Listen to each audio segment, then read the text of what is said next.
Elections ఓవైపు నేతలకు ఆనందం, మరోవైపు గాబరా పుట్టిస్తున్న ప్రచార శైలి. ఈసీ ప్రకటనకు పోలింగ్ తేదీల మధ్య రోజుల గ్యాప్ అభ్యర్థులను హీటెక్కిస్తోంది. గెలుపోటములు పక్కన పెడితే లిస్టు ఖరారు అయినప్పటి నుంచి కార్యకర్తల సంబంధాలతో నేతలకు తలనొప్పిగా మారాయి. ఇది ఏపీలో నెలకొన్న కొందరి రాజకీయ నేతల పరిస్థితి. వణుకు పుట్టిస్తున్న ఖర్చులే అందుకు ప్రధాన కారణంగా మారాయి. లోక్సభ, అసెంబ్లీ ఎన్నికల నేపథ్యంలో ప్రధాన పార్టీల అభ్యర్థులకు ఖర్చులు దడపుట్టిస్తున్నాయి. చుక్క ముక్క బిర్యానీ లేనిదే రోజు మారే పరిస్థితి లేదు. ఇందుకోసం వ్యయం బారడిగా మారాయి. అత్యధికంగా ప్రచారం కోసమే ఎక్కువ మొత్తం వెచ్చించాల్సి వస్తుంది. దేశంలో ఎన్నికల షెడ్యూల్ ప్రకటించిన తేదీ నుంచి ఏపీలో పోలింగ్ కు మధ్య సుమారు 2 నెలల గ్యాప్ ఉంది.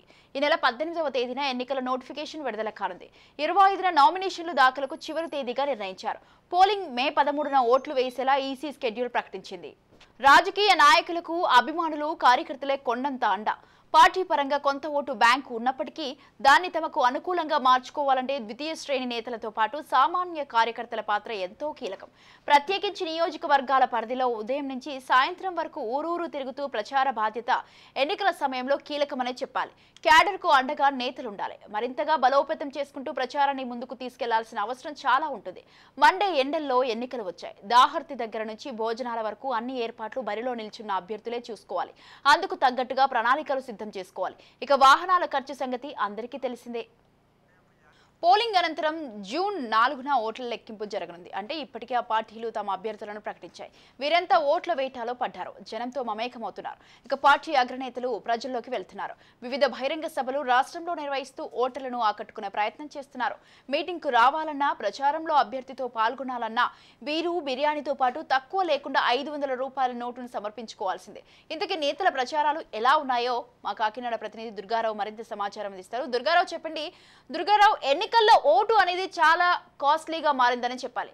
అభిమానంతో ఓటు వేసే వారు కొందరైతే ఖర్చు పెడితే కానీ ఓటును పొందడం కష్టమని మారిందని చెప్పాలి. దీనికి తోడైతే కార్యకర్తలు, కీలక నేతలైతే ఆయా సెగ్మెంట్లలో ప్రచారం చేసే సమయంలో ఖర్చులు తడిసి మోపెడిగా ఎందుకు మారుతున్నాయంటారు? అది కొన్నేళ్లుగా ఎన్నికలైతే కాస్ట్లీగా మారాయని చెప్పొచ్చు. ఎందుకంటే ఒక పక్కన అభ్యర్థులు ప్రకటించిన వెంటనే అటు ఆడంబరాలు, ఇటు విందులు, వినోదాలు, ప్రలోభాలు, పంపకాలు, ప్రచార ఆర్పాటాలు ఇలా ఒకటా రెండా చెప్పుకుంటూ పోతే అనేకమని చెప్పొచ్చు. మనం ఇంకా పోలింగ్ సమయం 37 రోజులు ఉండడంతో అటు పార్టీలు, ఇటు అభ్యర్థులు ఆశావాహంలో అయితే తీవ్ర ఆందోళన నెలకొంది.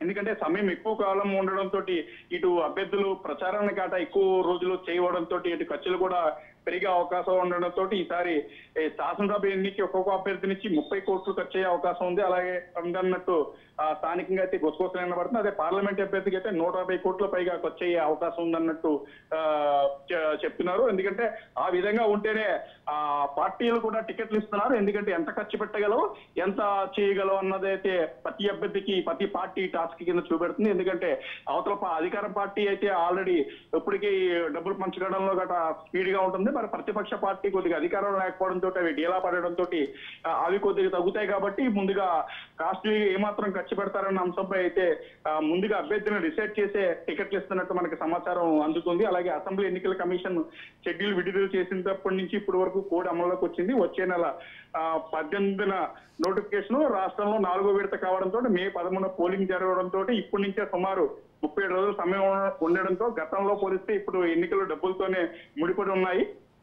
అలాగే విస్తృతంగా ప్రచారం చేయాలి. 2 నెలల పాటు ఓటర్ల చుట్టూ తిరగాలి. క్యాంపెయిన్ కోసం బూతుల వారికి ఖర్చులు భరించాలి. ప్రచారాల్లో మంది మార్బలం ఉండాలి. అలాగే ప్రచార రథాలు, ఇతర వాహనాలు అందుబాటులో ఉంచాలి. క్షేత్రస్థాయిలో పార్టీ కార్యాలయాలు ఏర్పాటు చేయాలి. కరపత్రాలు, బ్యాడ్జీలు, స్టిక్కర్లు అవసరం. గతంలో మాదిరిగా సమావేశాలు ఉత్తిగానే ఎవరో రావడం లేదు. సమావేశాల సభకి రావాలంటే పెద్ద నోటు అప్పచెప్పాలి. కనీసం 500 నుంచి 1000 రూపాయలు ముట్ట చెప్పలేదే ఎవరు ఏ సభలకి, సమావేశాలకి రావటం లేదు. కేడర్ను కూడా ఇలాగే కాపాడుకోవాలి. కాబట్టి పార్టీ శ్రేణులకైతే ఖర్చు పెట్టడానికి అటు పెట్రోలు, భోజనం, రోజువారీ భోజనాలు, పెట్రోల్ ఖర్చులు అయితే ఇవన్నీ కూడా పార్టీ ఎమ్మెల్యే అభ్యర్థులు, ఎంపీ అభ్యర్థులు భరించాలి. కాబట్టి అన్నిటి మీద చాలా తడిపి మోపడిందని మనకి స్పష్టంగా అర్థమవుతుంది అని చెప్పొచ్చు. మరోవైపు ఖర్చుపై అంచనాలు కూడా ఎన్నికలు ఖరీదుగా మారడంతో పార్టీల అభ్యర్థులు పెద్ద మొత్తంలో ఖర్చు చేయాల్సిన పరిస్థితి ఉంది. దీంతో బరిలో దించే అభ్యర్థులు ఆశావాహులు ముందుగానే డబ్బులు సిద్ధం చేసుకుంటున్నారు. ఆయా పార్టీల వారీగా ఎన్నికల ఖర్చులు ఖర్చు అంచనా వేస్తున్నారు. అసెంబ్లీ ఎన్నికల్లో ఒక్కో అభ్యర్థిని పరిస్థితుల్లో అనుగుణంగా 50 కోట్ల నుంచి 100 కోట్ల దాకా ఖర్చు అయ్యే అవకాశం ఉంది కాబట్టి ఫండ్స్ కూడా రెడీ చేస్తున్నారు. ఇందులో కొంత మొత్తం కొద్ది మొత్తంలో పార్టీ భరిస్తుంది, మరో కొంత మొత్తం అభ్యర్థి కూడా చూసుకోవాల్సిన పరిస్థితి ఉంది అని మనకి స్పష్టంగా అర్థమవుతుంది. మరోవైపు క్షేత్రస్థాయి డబ్బుల పంపిణీపై కూడా ఎన్నికల సంఘం ప్రత్యేక దృష్టి సారించిందని మనం చెప్పొచ్చు. ఎన్నికల ఖర్చుపై ఎలక్షన్ కమిషన్ ఫోకస్ పెట్టింది. ఎన్నికల ప్రవర్తన నియమావళి పగడ్బందీగా అమలు చేసేలాగా ప్లాన్ రూపొందించింది. ఇప్పటికే పార్లమెంట్ పరిధిలో ప్లేయింగ్ స్టార్ట్స్, స్టాటిస్టిక్స్ సర్వేయర్ టీములతో పాటు వీడియో వీవింగ్ టీములు ఏర్పాటు చేసింది. ఈ బృందాలు ఎప్పటికప్పుడు క్షేత్రస్థాయిలో ఏం జరుగుతుంది పరిశీలిస్తారు. అయితే అంతేకాకుండా పార్లమెంట్ పరిధిలో పోలీస్ చెక్ పోస్టులు ఏర్పాటు చేసి ఇలా మొత్తం మీద అభ్యర్థులు ఎంత ఖర్చు పెడుతున్నారు ఏంటి అన్నది అంశంపై కూడా ఈ ఎలక్షన్ కమిషన్ ఎప్పటికప్పుడు పరిశీలిస్తుంది. Right, thank you Durgarao, thanks for the details. మండుతున్న ఎండలతో నేతలకు పగటిపూటే చుక్కలు కనబడుతున్నాయి. రోజుకు లక్షల్లో జేబుకు చిల్లు పెట్టుకోవాల్సిన పరిస్థితి ఏర్పడింది. కూల్ వాటర్ నుంచి చీల్డ్ బీర్ వరకు అన్నీ ఉచితమే. ఇటు వెంట నడుస్తున్న కార్యకర్తలు, అటు ఎక్కడికక్కడ ఓటర్లను మచ్చిక చేసుకునేలా ప్లానింగ్. ఈ రెండింటితో అభ్యర్థులకు దిమ్మ తిరిగే మైండ్ బ్లాక్ అయ్యేలా తయారయ్యాయి. నోట్లు ఇట్టే తరిగిపోతున్నాయి. రాయలసీమలో ఎలాంటి పరిస్థితి ఉందో మా కడప ప్రతినిధి సుదర్శన్ మరింత సమాచారం అందిస్తారు. సుదర్శన్, చెప్పండి. వైసీపీ అధినేత, కాంగ్రెస్ అధ్యక్షురాలు ఇద్దరు కడప జిల్లా బరిలో పోటీ ఉన్నారు. ప్రతిపక్షం కూడా సై అంటుంది. మరి జగనన్న ఎన్నికల అభ్యర్థులపై ఎలాంటి ప్రభావం చూపనుంది? ప్రత్యేకించి అయితే కోట్లలో ఖర్చులు ఉన్నాయని అయితే కొంతమంది నేతలు బాహాటంగానే చెబుతున్నారు. అసలు కడపలో పరిస్థితి ఎలా ఉంది? ఎలక్షన్ ఖర్చు అయితే అఫిషియల్ గా అలాగే ఉన్నప్పటికీ అనఫిషియల్ గా మాత్రం 10 రెట్లు పెరిగిందని చెప్పవచ్చు. 2019 ఎన్నికలతో పోలిస్తే 2024 ఎన్నికల్లో ఒక అభ్యర్థి 2019లో పెట్టిన ఖర్చు కంటే ఇప్పుడు రెట్టింపు ఖర్చు పెట్టాల్సిన పరిస్థితి వస్తుంది. ఒక్కరోజు కాలు బయట పెట్టి ప్రచారానికి వెళ్ళాలంటే కనీసం 200 మందిని ఎండబెట్టుకుని వెళ్ళాలి. వాళ్ళందరికీ 500 చొప్పున డబ్బులు చెల్లిస్తే తప్ప వాళ్ళెవరూ రాని పరిస్థితి. ఆ లెక్కను చూసుకుంటే కనీసం రోజుకు 4-5 లక్షల రూపాయలు కేవలము జన సమీకరణకు ప్రచారానికే ఖర్చు అవుతూ ఉంది. ఇక వాళ్ళకు కావాల్సినటువంటి భోజనాలు వగైరా ఏర్పాట్లు ఖర్చు చూస్తే రోజుకు 10 లక్షల వరకు కూడా ఈ ఖర్చు దాటిపోతుంది. అయినా కూడా ఎక్కడ అభ్యర్థులు వెనకాడుగు వేయడం లేదు. డబ్బులు ఖర్చు పెట్టడంలో విచ్చలవిడిగా వ్యవహరిస్తూ ఉన్నారు. పోటీ ఎక్కువగా ఉండడం, ముఖ్యంగా ప్రధాన పార్టీలు 2 నువ్వా నేనా అన్నట్టు తలపడుతుంటే ఇప్పుడు 3వ పార్టీగా కాంగ్రెస్ పార్టీ రంగంలో ఉంది. త్రిముఖ పోరు జరుగుతుంది. రాయలసీమ జిల్లాల్లో ఈసారి మరింత టఫ్ ఫైట్ నడవబోతుంది. ఒకవైపు అనంతపురంలో టీడీపీ వర్సెస్ వైసీపీ చాలా బలంగా ఉంది. ఇక చిత్తూరు, కర్నూలు, కడప విషయాల్లో కూడా అలాగే ఉంది. కడపలో కొంతవరకు వైసీపీ ముందంజలో ఉన్నప్పటికీ ప్రతిపక్ష పార్టీలు కూడా ఈసారి ఏమాత్రం తగ్గకుండా జన సమీకరణ చేయడం కావచ్చు, గడప గడపకి వెళ్ళడం కావచ్చు, ప్రచారాలు, ఫ్లెక్సీలు, స్టిక్కర్స్, వీటన్నిటిని కూడా విస్తృతంగా చేస్తున్నాయి. ఇక ఇవన్నీ ఒక ఎత్తు అయితే వాళ్ళంతా ఒక టీమును ఏర్పాటు చేసుకుంటూ ఉన్నారు. అంటే అభ్యర్థి ఎలక్షన్ కోడ్ ప్రారంభమైనప్పటి నుంచి ఓటింగ్ వరకు కూడా అభ్యర్థికి కావాల్సినటువంటి అన్ని డిజిటల్ మొబైల్ వ్యాన్స్ కావచ్చు, SMS కావచ్చు, సోషల్ మీడియాలో ప్రచారం కావచ్చు, వీటన్నిటికీ కూడా కొంతమందికి కాంట్రాక్ట్ ఇచ్చి మరి వాళ్ళ ద్వారా ప్రచారం చేయించుకుంటున్న పరిస్థితి కనిపిస్తుంది. మొత్తం మీద రాయలసీమలో అయితే ఈసారి పోటీ రసవత్తరంగా ఉంది. దానికి తగ్గట్టుగానే అభ్యర్థులు పెద్ద మొత్తంలో డబ్బులు ఖర్చు పెట్టాల్సి ఉంది. ఇక ముఖ్యమైన విషయం ఏంటంటే ఈసారి ఎన్నికలకు 51 రోజుల సమయం వచ్చింది. ఎలక్షన్ కోడ్ రిలీజ్ అయినప్పటి నుంచి పోలింగ్ వరకు చూసుకుంటే 50 రోజుల పాటు ఈ ప్రచార ఖర్చులని భరించాలంటే మాత్రం వాళ్ళకు తడిసి మోపిడవుతుందని చెప్పవచ్చు. Right, thank you Sudarshan, thanks for the details.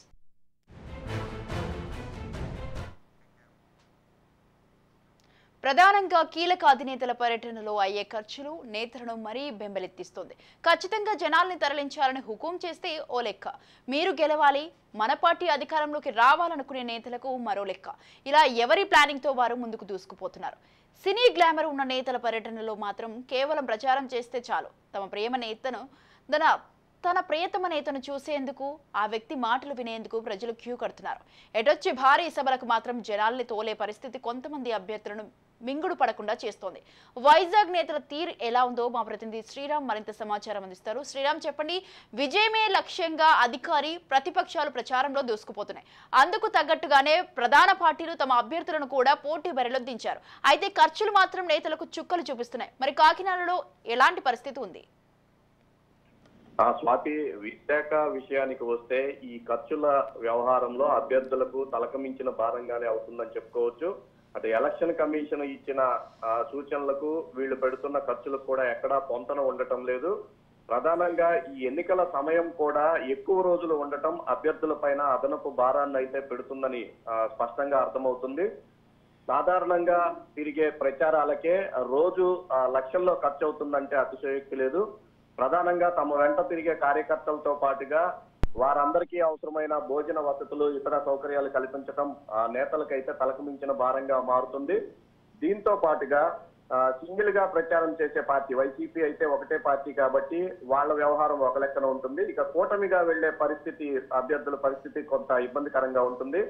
Ticket వచ్చిన పార్టీకి సంబంధించిన అభ్యర్థి మిగిలిన రెండు పార్టీలకు సంబంధించిన వారందరినీ కూడా కమ్యూనికేట్ చేసుకొని వాళ్ళను సభలకు పిలిచడం, అలాగే వాళ్ళకి సంబంధించి ఎటువంటి ఇబ్బందులు తలెత్తుకోకుండా చూసుకోవటం వంటి వ్యవహారాలు కూడా ఇప్పుడు అదనపు భారంగా పరిణమిస్తున్నాయి. ఇక భారీ సమావేశాలు ఏర్పాటు చేసినప్పుడైతే ఖర్చు వాళ్ళు అనుకున్న బడ్జెట్ కు 2 3 అవుతుంది. ఖర్చు పెట్టినప్పటికీ కూడా దాన్ని ఎన్నికల కమిషన్ కు చూపించుకోవటం మరొక తలకు మించిన భారంగా మారుతుంది. వీళ్ళు పెట్టిన ఖర్చులు అక్కడ ఎన్నికల పరిశీలకులు వేస్తున్న ప్రశ్నలకు ఏమాత్రం పొంతన ఉండటం లేదు. మొత్తానికైతే ఈ అభ్యర్థులు పెట్టే ఖర్చు విషయంలో మాత్రం చాలా ఇబ్బందికరమైన పరిస్థితులు ఎదుర్కొంటున్నారని చెప్పుకోవచ్చు.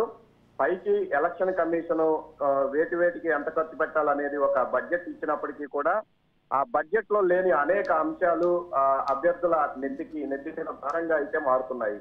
వీటిల్లో ఎన్నికల ప్రచారాలకు బయట ప్రాంతాల నుంచి వచ్చే నాయకులు, అలాగే ఈ స్టార్ క్యాంపైనర్లకు సంబంధించి సినిమా యాక్టర్లు ఎవరైనా వస్తే వారికి, అలాగే పార్టీకి సంబంధించిన అధినేతలు వచ్చినప్పుడు వారితో పాటు వచ్చే మంది బార్బలానికి సంబంధించిన ఖర్చులు, ఇవన్నీ కూడా అభ్యర్థికి అదనపు భారంగానే మారుతాయి. ఒక ఎన్నికకు సంబంధించి అధికారికంగా ఒక 10 లక్షలు ఖర్చు పెట్టాలి అని ఉంటే దానికి 10 రెట్లు 20 రెట్లు అయితే ఈ ఎక్స్ట్రా ఖర్చులకే అవుతుంది. మొత్తానికైతే ఈ సమయం కూడా పెరగటం మాత్రం అభ్యర్థులకు తలకు మించిన భారంగానే మారుతుంది. Swathi. Right, thank you Sriram, thanks for the details. మొత్తం మీద ఎన్నికల బరిలో నిలబడ్డ నేతలందరూ ఖర్చు పెట్టాల్సిందే, విజయం మాత్రం ఒక్కరనే వరిస్తుంది. అయితే ఈ దఫా జరుగుతున్న ఎలక్షన్స్ లో ఖర్చులు కోట్లు దాటడంతో కొంతమంది అభ్యర్థుల గుండెల్లో రైళ్లు పరిగెడుతున్నాయి. ఇవి ఇప్పటివరకు బులెటిన్ అప్డేట్. చూస్తూనే ఉండండి రాజ్ న్యూస్.